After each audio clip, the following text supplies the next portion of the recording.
Thank you, Mr. Wolfowitz and Mr. Armitage.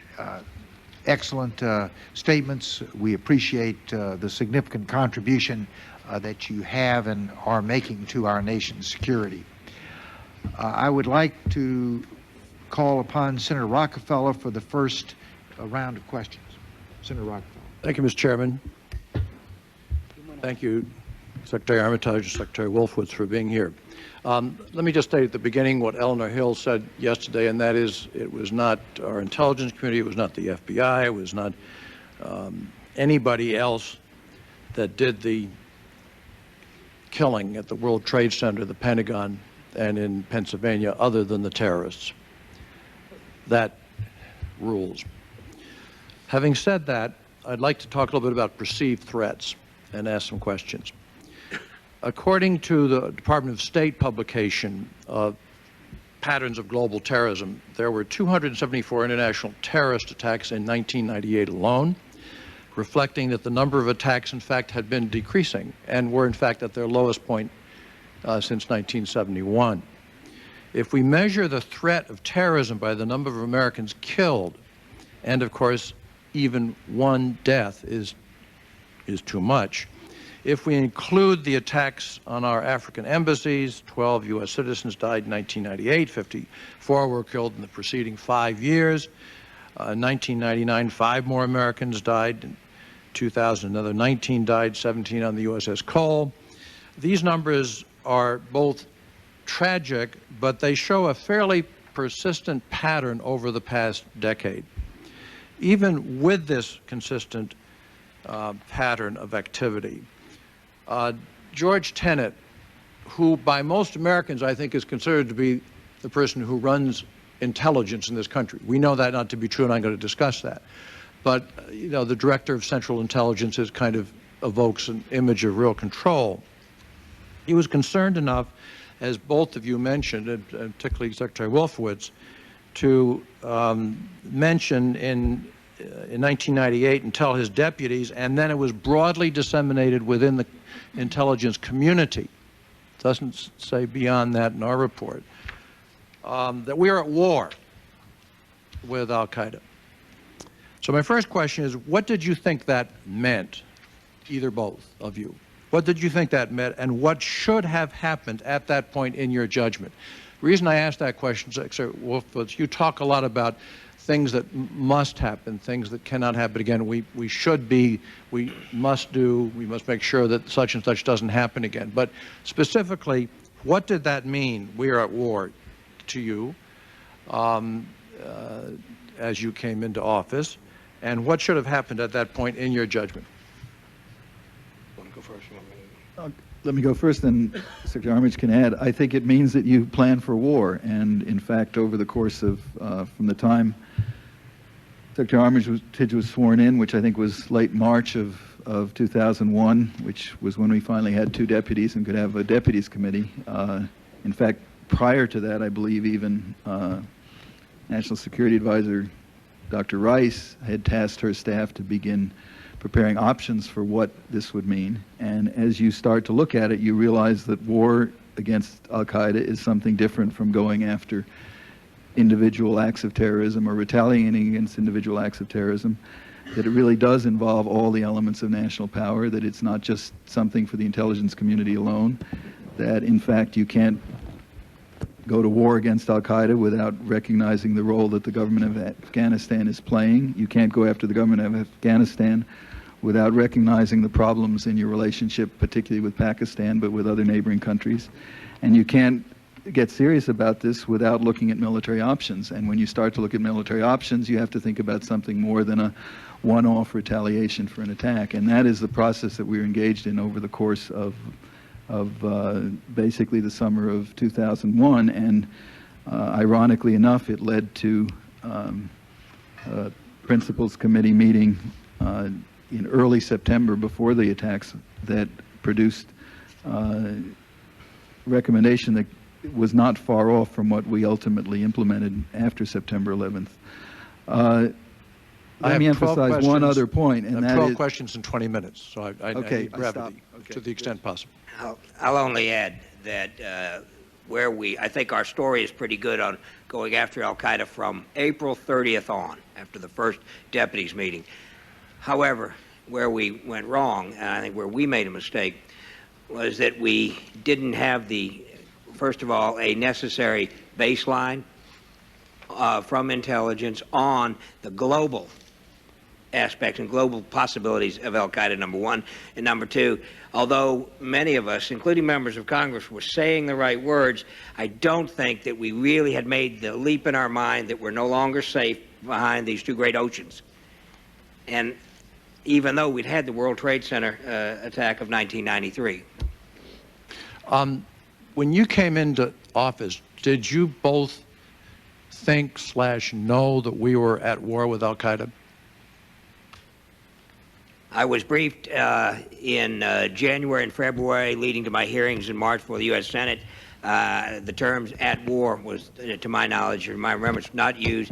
That there was no question, though, that we were in a struggle with al-Qaeda, and al-Qaeda was the very first thing that the administration took on at the deputies level. But you were aware that the DCI thought we were at war? I was aware of his comments. Yes.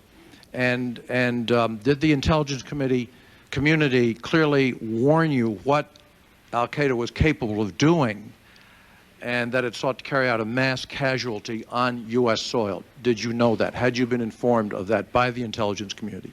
The intelligence community, as I recall, informed me, one, that we might have an explosion in Kenya from an explosive-laden aircraft. I do not specifically remember a mass casualty event. However, there were discussions in INR and the State Department from information gleaned from the intelligence community that there was the possibility of a chem-bio attack.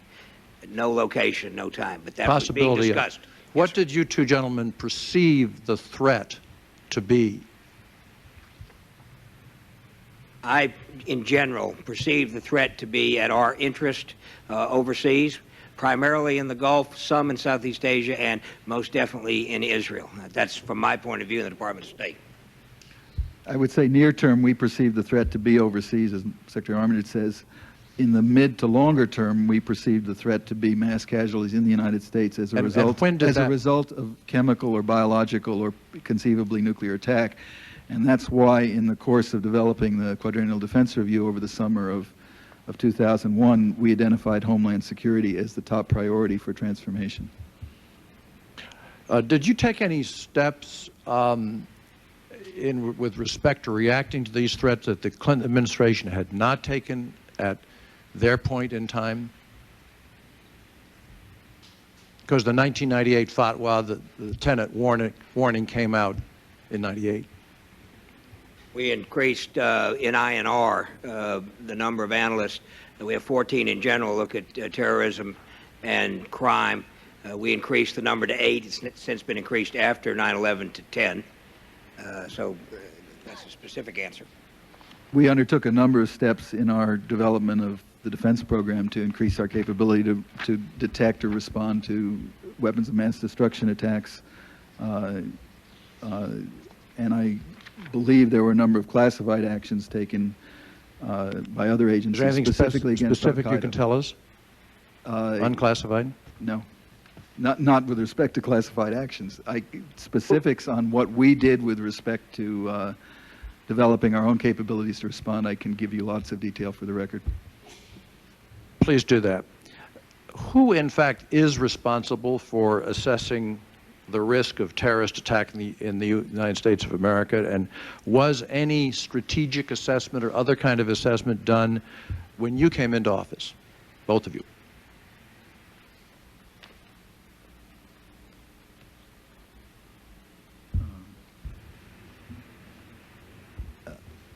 I think what you're putting your finger on, I think to some extent, is that we have certain divisions of responsibility between what the FBI and domestic law enforcement is responsible for and what the CIA is responsible for, and indeed limitations on what the CIA is allowed to do and collect domestically, which I think members of this committee are very familiar with. So there is a problem of where responsibility is assigned.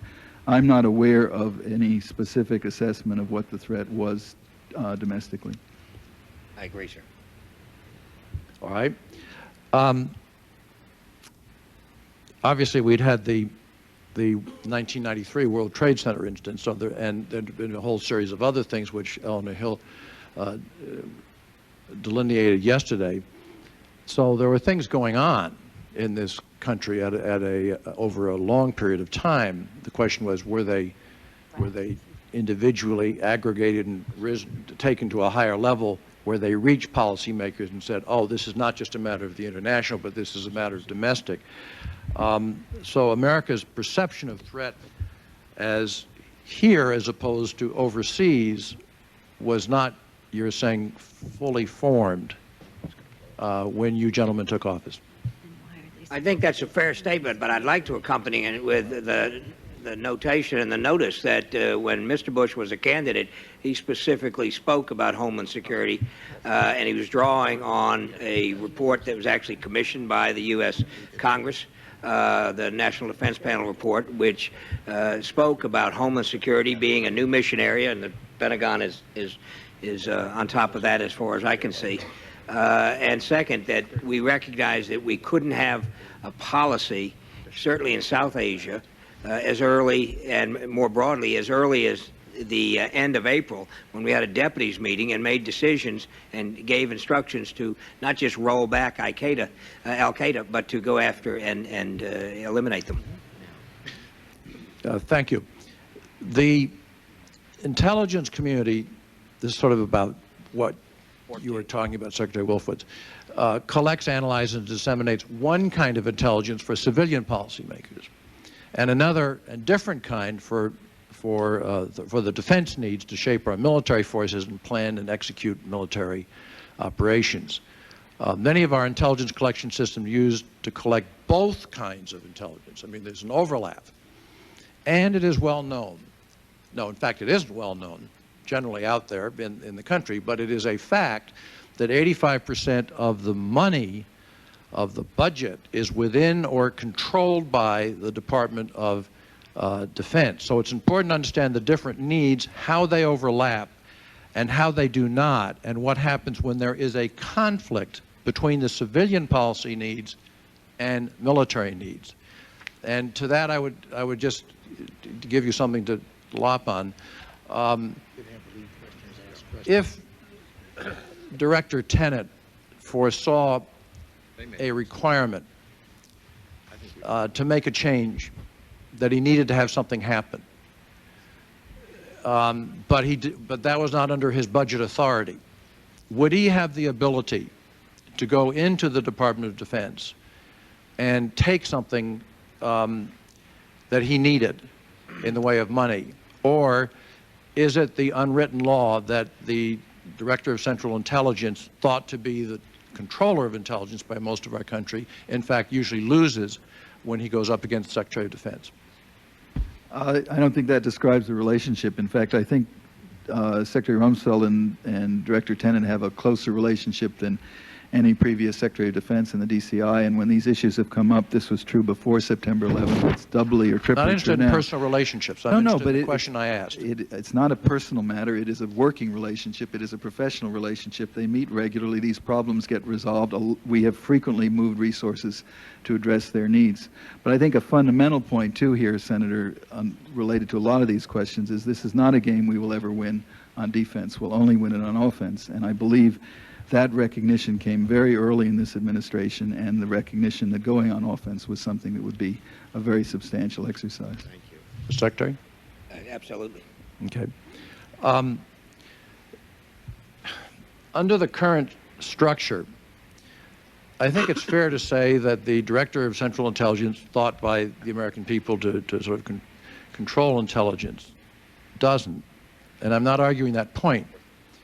But I'm raising, I don't think there have been any recent Central Intelligence directors who have really wanted to venture beyond their budget authority.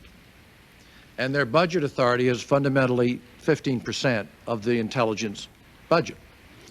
So that it raises all kinds of questions about the relationship between the DCI and the DOD, which you say is very good. And I've been at the meetings when people have had their arms around each other. We're working very well together. But it doesn't seem to work out necessarily to the best coordination of intelligence activities. It seems to me that, in fact, that any DCI lacks that authority, is not necessarily willing to take on a Secretary of Defense who controls budgets and personnel. And if there is any truth in either of your minds in this, does that, in your judgment, hinder the fight against terrorism?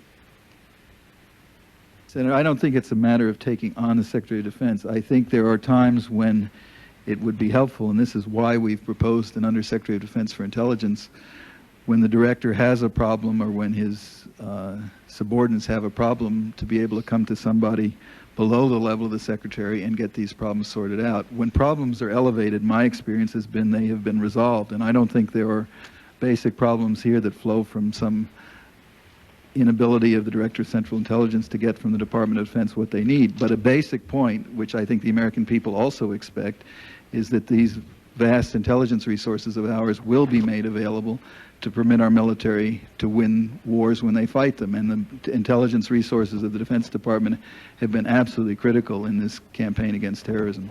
And I agree with what you've said, and I also note that in your testimony you talked about stovepiping, and you talked about the proposed new Secretary for Intelligence. And I'd like to ask your question: how do you think that this is going to help bring clarity, succinctness, precision, sequential accuracy to the variety of 10 or 11 different intelligence agencies which exist, but which have no sort of central command, even though the American people think it's that way? How will this proposed new secretary be able to bring clarity to the process of the gathering, dissemination, assessment, strategic assessment of that intelligence? I think the key to breaking down stovepipes is to bring them together at levels below the very top level of the government. When the only place they come together is at the cabinet level, then inevitably there are going to be walls and compartments that busy cabinet officers don't have the time to break down. Having an Undersecretary for Intelligence whose sole responsibility is overseeing those agencies and precisely looking at those compartments and stovepipes, I think, is a key to doing it. In the Rumsfeld Commission, looking at the ballistic missile threat, 9 of us working part-time were able to do an enormous amount of breaking down stovepipes, but it requires people who are focused on that issue and not distracted by many other things. That's what an Undersecretary of Defense for Intelligence will be able to do. Talking about stovepipes is something that the intelligence community and this committee has done for a very, very long time, and we've seen not much progress. So when you say getting people together at a lower level, I'm pleased to hear that. Could you elaborate a little bit on how you really break down a culture of non-communication, of individual campuses spread around within a 3 to 6 mile radius of Congress, which all have their own cultures, their own memorial gardens, their own cafeterias, their own set of histories? I mean, it's an easy thing to talk about, a hard thing to do. What do you think about? I mean, how do you think this should be made to happen, Secretary Wolfowitz? Let me try to split in 2 different problems. I think, first of all, there is, before you get into the culture problem, there's just simple problems of compartmentation. One reason that the Rumsfeld Commission was able to break down a lot of stovepipes is that we had the authority to go into every compartment, and we could see that information in one compartment was something that people in another compartment needed to have and weren't getting. And that's not a culture issue. That is somebody with the oversight, the ability, and the time to look into those compartments that can break them down. You raise a bigger question, which is culture. You don't change those things overnight, nor do you want to change them entirely. I mean, you need organizations with specialized capabilities.